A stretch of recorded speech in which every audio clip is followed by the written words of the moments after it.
I'm not beautiful, I'm not good enough, I'm not worth anything at all. They tell me Ok, allô, coucou, bonjour, bonsoir, tout dépend de l'heure à laquelle vous allez regarder cette vidéo. Je m'appelle Noufénie Anne-Emmanuel, j'ai 21 ans, je suis ivoirienne et je suis lobby 100%, ouais, des deux côtés. Like. Mon père il est lobby et ma mère est lobby. Pour ceux qui ne savent pas, le lobby c'est un groupe ethnique, voilà, de la Côte d'Ivoire. Alors, aujourd'hui, j'ai décidé de parler de mon témoignage concernant, vous aurez le temps de découvrir concernant quoi, mais je pense que cela va aider beaucoup de personnes et c'est la raison pour laquelle je pense que Dieu a mis cela sur mon cœur de pouvoir le partager comme ça sur YouTube et tout ça. J'espère que vous allez rester avec moi pour la suite. Alors, je vais vous parler de Dieu m'a dit de le laisser. Oui, Dieu m'a dit de le laisser. Et quand je dis Dieu m'a dit de le laisser, je veux parler de mon petit ami de l'époque. Voilà. Alors j'ai mes notes juste à côté, donc je vais jeter des coups d'œil de temps en temps. Donc s'il vous plaît, soyez indulgents, c'est ma première vidéo YouTube et voilà. Donc en tout cas, ok. Du coup, tout a commencé, je pense que quand j'étais au lycée ou quand j'étais en transition du collège au lycée. Voilà, faut dire que j'étais très jeune à cette époque. Et on va dire qu'il y a eu un camp scout. Et le camp scout, voilà, je voulais pas vraiment y aller, mais après, bon, je me suis dit, ok, j'ai rien à faire, du coup, je vais y aller. Pour ceux qui ne savent pas, le scoutisme est un mouvement mondial créé par Lord Baden-Powell et il y a du scoutisme un peu partout, voilà, dans plusieurs pays. Voilà, il y a le scoutisme évangélique, il y a le scoutisme catholique, il y a même le scoutisme musulman aussi, voilà. Donc, moi, je suis scout évangélique, voilà. Et donc, voilà, j'ai décidé de participer au camp scout. Et quand je suis arrivée au camp, j'ai commencé à checker, voilà, pour voir un peu les visages, regarder tout le monde. Bon, checker, c'est j'ai commencé à regarder, voilà, pour ceux qui n'avaient pas compris. Donc, j'ai commencé à regarder un peu autour de moi et tout ça. Et j'ai repéré un gars, en fait. Mais je vous dis tout de suite, le gars, comme... il était beau, il était enjoué, il taquinait à cette personne. En tout cas, tout de suite, j'ai accroché à lui en fait. En tout cas, je regardais, j'étais comme yes, j'ai bien fait de venir à ce camp. J'étais comme ouais, moi je pensais que j'allais m'ennuyer. Ah, il y a les jolis gars ici et tout ça. J'ai bien fait de venir. Donc, ce qui s'est passé, c'est que voilà, il était pote à une de mes copines. Et elle, en fait, elle nous a présenté. Donc là, c'était au lieu de rassemblement, avant qu'on ne prenne le car, voilà, pour se rendre où le camp devait avoir lieu. Du coup, là, on a juste parlé un peu et puis voilà, moi j'ai continué. En tout cas, je le regardais toujours et tout. Ouais, j'ai eu le coup de foudre, je vous dis, j'ai eu le coup de foudre. En tout cas, le coup de foudre existe. Et on allait au camp, mes copines proches, enfin celles que nous avaient présenté et mes autres copines proches, elles savaient toutes que voilà, j'étais un kiff grave sur le mec et tout ça. Voilà, mais moi je savais rien de son côté, ce qui est sûr, on parlait super bien et le feeling passait. On a fini le camp et on devait rentrer chez nous. Et voilà, sur le chemin du retour, comme on n'était pas encore en train de monter dans le car, mais comme le trajet qu'on a fait pour se rendre où il y a le car, j'étais là, j'étais comme oh non, il n'a pas demandé mon numéro de téléphone et tout ça, donc ça va rester comme ça parce que jamais j'allais aller prendre ce numéro de téléphone. Non, j'allais pas le faire. Du coup, j'étais comme non, il n'a pas pris mon numéro de téléphone, mais bon. Voilà, quand je m'apprêtais à monter dans le car, il a dit mon nom, je me suis retournée, puis il a dit oh, je me suis rendu compte que j'ai pas pris ton numéro de téléphone. Du coup, vous pouvez imaginer ma joie comme j'étais trop contente. En tout cas, donc il a pris mon numéro de téléphone et puis voilà, on est rentré à Abidjan chacun de son côté. On a échangé, voilà. on a échangé et tout, on a parlé.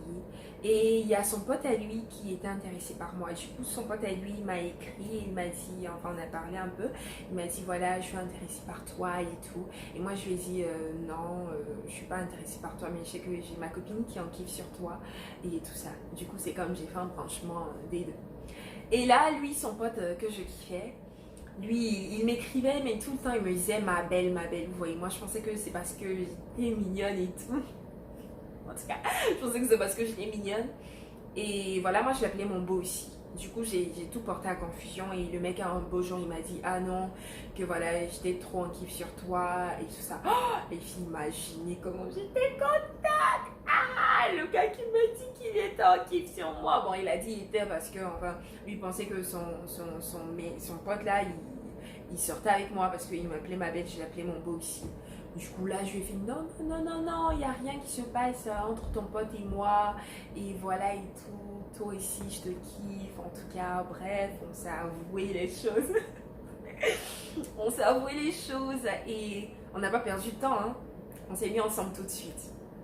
Donc, on s'est mis ensemble tout de suite. Et puis voilà, mes premiers bécolis, comme les Ivoiriens le disent, en tout cas, tout ce qui est embrassade et tout. C'était ma première fois et puis les caresses et tout ce genre de choses. En tout cas, ma première relation amoureuse, j'étais vraiment folle de lui, gars. Même au téléphone, quand j'entends sa voix, j'étais comme ah, je tremblais là tout de suite et patati patata. En tout cas, bref, les filles, vous voyez, non, genre, premier amour et tout. En tout cas. Donc, mais à cette époque-là, j'étais comme dans une phase où, franchement, je voulais plus du Saint-Esprit, en fait, de ma relation avec Dieu, je voulais vraiment plus.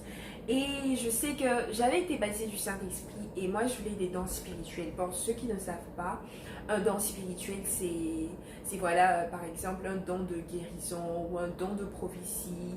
Et c'est des choses qu'on reçoit, voilà, quand on est baptisé du Saint-Esprit. Quand tu es baptisé du Saint-Esprit, tu parles en langue. Donc, vous allez entendre des gens prier. Ils sont comme Rima, Isko, Rabashataka. Voilà, ça, c'est le parler en langue. Je vous ai fait effrayer, j'espère. En tout cas, c'est le parler en langue. Et donc voilà, il y a eu la colonie, ils ont organisé une colonie et tout, une colonie de vacances, pardon. Et puis la colonie de vacances, elle était pour 2 semaines à l'intérieur, dans une ville de l'intérieur de la Côte d'Ivoire. Et moi j'ai décidé d'aller à la colonie parce que voilà quoi, je voulais avoir le don spirituel, vous savez. Parce que j'étais comme non, il faut vraiment que j'ai un don spirituel et tout ça. Et là, on s'est rendu en colonie, et puis voilà, moi je priais, j'étais à fond, je cherchais la face du Seigneur.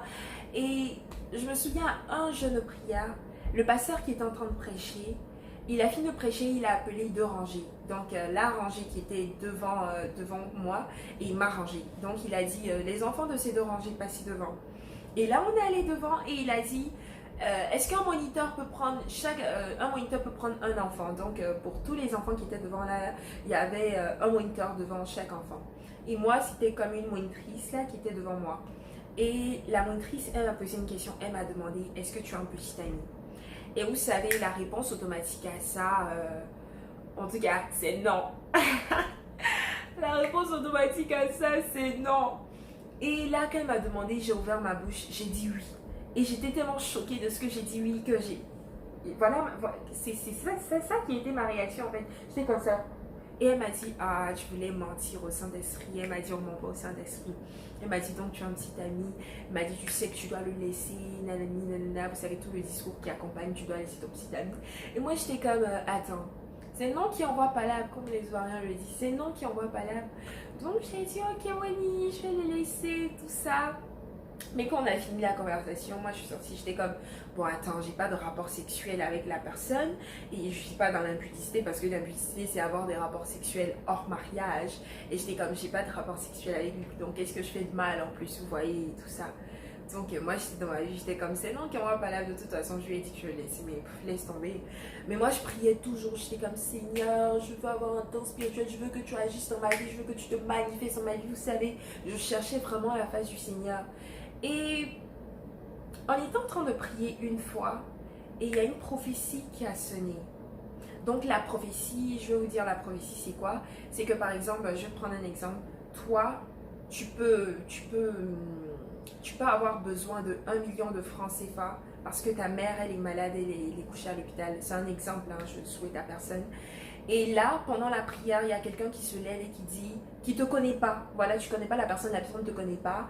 Et la personne se lève et la personne dit, voilà, tu es dans telle situation, ta mère est malade à l'hôpital, tu as besoin de 1 million de francs CFA et tu vas avoir ces 1 million là dans une semaine. Le Seigneur va passer par quelqu'un pour te donner ces 1 million. Donc tu vois que la situation te parle à toi. Et donc c'est ça la prophétie, en tout cas. Donc là, la prophétie, elle me parlait à moi vraiment. Et la prophétie disait, tu ne veux pas laisser ton petit ami et tu veux que j'agisse dans ta vie. La personne qui a donné la prophétie l'a répété 3 fois, à 3 reprises. Et j'étais vraiment, j'ai commencé à trembler, j'ai commencé à pleurer, j'avais la chair de poule. J'ai commencé à demander vraiment pardon Seigneur, je demandais pardon à Dieu. Je priais, j'ai vraiment demandé pardon ce jour-là. Et j'ai pris la décision de laisser mon petit ami. J'ai dit Seigneur, si c'est ce que tu veux, je vais obéir, voilà. Et le mec il m'appelait, il m'envoyait des messages, je répondais pas. On a fini la colonie 2 semaines après, pendant 2 semaines encore il m'écrivait, il passait par des personnes que je connais mais je répondais pas et tout ça. Parce que moi j'étais en souffrance là, je savais même pas comment j'allais dire à quelqu'un avec qui tout se passait bien que voilà, je décide de te laisser et tout ça pour me concentrer sur ma relation avec Dieu. Et c'était un chrétien aussi. Donc j'étais comme, oh mon Dieu, comment je vais faire? J'avais mal au cœur parce que je l'aimais vraiment ce mec-là, je l'aimais beaucoup et tout ça. Donc après les 2 semaines, j'ai organisé une rencontre et je l'ai rencontré. Je lui ai demandé pardon pour mon comportement et puis je lui ai dit voilà que je voulais qu'on arrête la relation. Mais je tiens à vous dire que ça n'a pas été facile, ça n'a vraiment pas été facile pour moi parce que je l'aimais. J'ai eu vraiment mal, j'ai mis du temps, j'ai mis un gros bout de temps pour passer à autre chose. Franchement, quand je dis j'ai mis du temps, c'est-à-dire que ça ne s'est pas fait du jour au lendemain comme ça, je suis passée à autre chose. Non, vraiment pas. Mais j'ai vraiment décidé d'obéir à Dieu parce que c'est ce que Dieu m'avait dit. Et là, j'ai compris que Dieu a son mot à dire dans chacune de mes relations et dans chacune de nos relations. Donc, j'aimerais dire à quelqu'un, peut-être tu es dans une relation, peut-être que tu veux t'engager avec quelqu'un, mais je te demande de demander la volonté de Dieu pour ta vie parce que Dieu a son mot à dire dans ta relation. Dieu a son mot à dire dans ta relation. Parce que Dieu est notre Père, parce que Dieu nous aime, parce que Dieu voit ce qui va arriver, parce que Dieu sait mieux que nous-mêmes. Et il a des projets de bonheur pour nous et non de malheur. Donc peut-être que Dieu t'a déjà parlé, mais comme les Israéliens le disent, le son ne t'a pas plu. Donc réexamine les choses, réexamine la situation dans laquelle tu es, réexamine le petit ami que tu as ou la petite amie que tu as et demande-toi vraiment si ta relation est en train de glorifier le nom du Seigneur, si ta relation est vraiment en train d'honorer Dieu.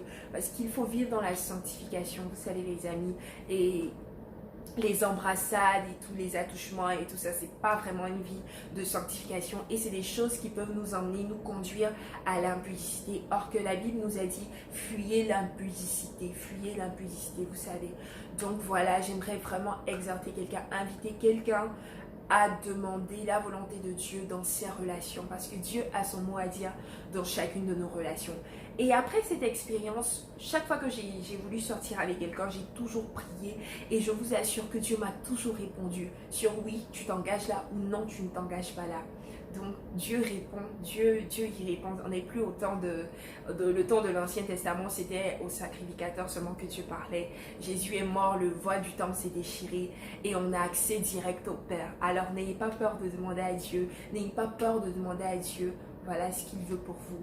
Et ne soyez pas bornés. Quand Dieu vous parle, écoutez. C'est sûr que ça fait mal. Tu es avec quelqu'un et puis Dieu te dit de laisser la personne. C'est sûr que ça fait mal. Peut-être que vous avez fait 4 ans ensemble, vous avez fait 3 ans ensemble. Mais ce n'est pas la volonté de Dieu. Alors décide d'obéir à Dieu et surtout en toute chose, demande la volonté de Dieu pour ta vie. Voilà, j'espère que mon témoignage a pu aider quelqu'un et je vous prie de partager ces vidéos, d'aimer et de commenter.